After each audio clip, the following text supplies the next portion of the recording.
The night was colder than it had any right to be. The kind of cold that crawls under your skin and settles in your bones. As the single father pulled the thin blanket tighter around his daughter, he heard a soft voice behind him whisper words he never expected to hear. "Can I slip under your blanket? I just can't get warm." He turned around, stunned. Standing there was a woman who looked completely out of place on that broken sidewalk, well-dressed, shivering, and about to change his life forever. Before we begin, if you enjoy emotional, real-life inspired stories about kindness, humanity, and unexpected miracles, please subscribe to the channel, like this video, and share your thoughts in the comments. Your support helps stories like this reach more hearts. This is your channel name, and we're glad you are here. The man's name was Marcus Reed. He was 34 years old, a single dad, and doing everything he could just to survive.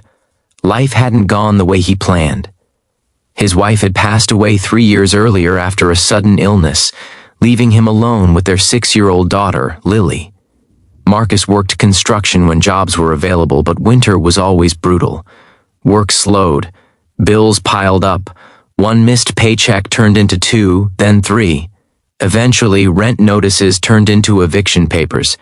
And just like that, Marcus and Lily found themselves living out of their old pickup truck. Most nights, Marcus parked near a 24-hour grocery store. The lights made him feel a little safer, and Lily liked watching people come and go. He tried to make it feel like an adventure for her. They'd eat peanut butter sandwiches, tell stories, and pretend the truck was a spaceship. But that night was different. The temperature had dropped fast. Marcus had wrapped Lily in their only real blanket and gave her his jacket. He sat in the driver's seat, hands stiff, pretending he wasn't cold at all. That's when he noticed the woman standing nearby. She was tall, maybe in her early 40s, wearing a long coat that looked expensive but clearly wasn't warm enough. Her hair was pulled back neatly, but the wind kept whipping loose strands across her face. She looked lost. Not homeless, just out of place. Marcus watched as she paced, rubbing her arms, clearly debating something. Then she took a few hesitant steps toward the truck. Marcus' guard went up immediately. "When you're homeless, you learn to be cautious. Too many people either look at you with pity or suspicion, sometimes both." She stopped a few feet away and gave a small, embarrassed smile. "I'm sorry," she said softly. "I don't mean to bother you." Marcus nodded, unsure what to say. She glanced toward the truck window, where Lily was fast asleep. I saw your blanket, and I hate to ask this, but I'm freezing. My car broke down a few blocks away and my phone died. I'm waiting for roadside assistance, but it's taking forever." She paused, clearly humiliated by what she was about to say. "Can I slip under your blanket?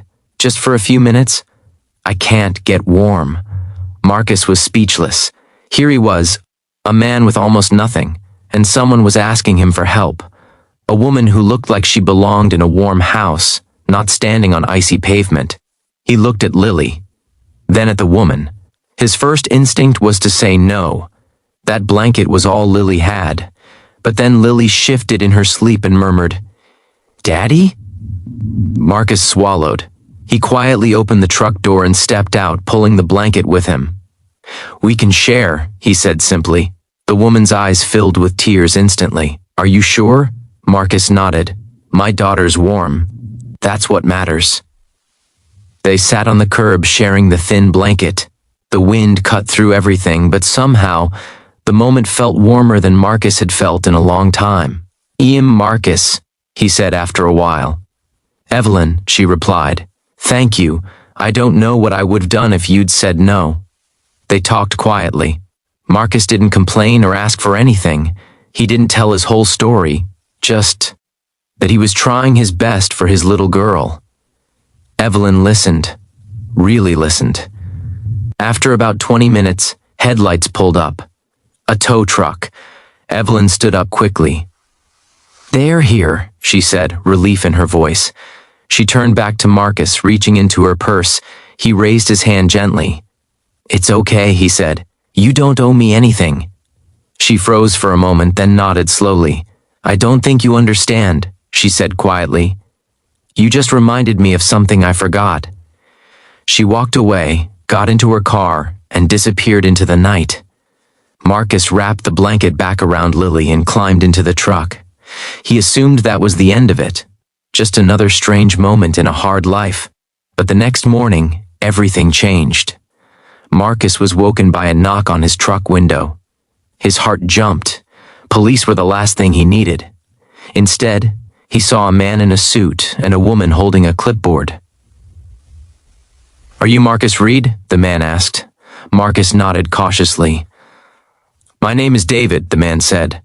"We're here from Hartwell Industries." Marcus frowned, had never heard of it. The woman smiled warmly. "Our CEO, Evelyn Hartwell, asked us to find you." Marcus' breath caught. "CEO?" They explained everything. Evelyn Hartwell was the CEO of a major manufacturing company with locations across the country. She had grown up poor herself, but had climbed her way to the top.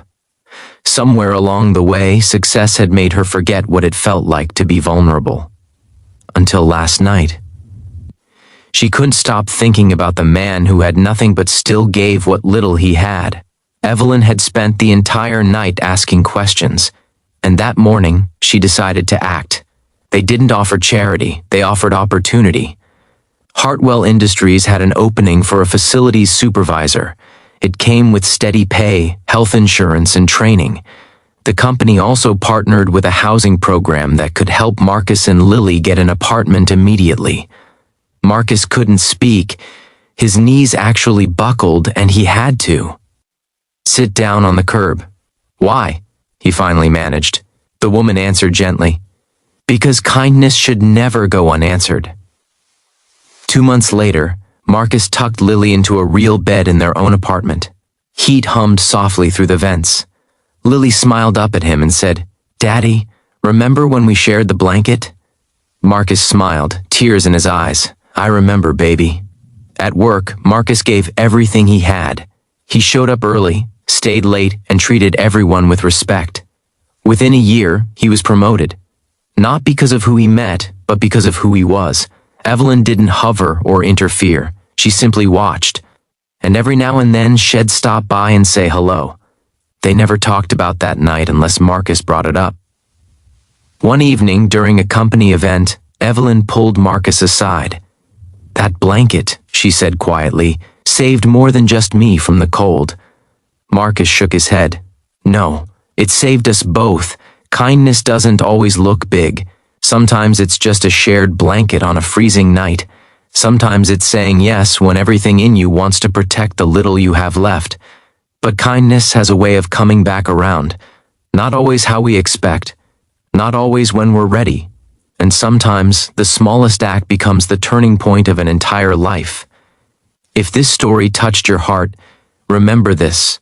You never know who's standing in front of you or how one simple act of kindness can change everything.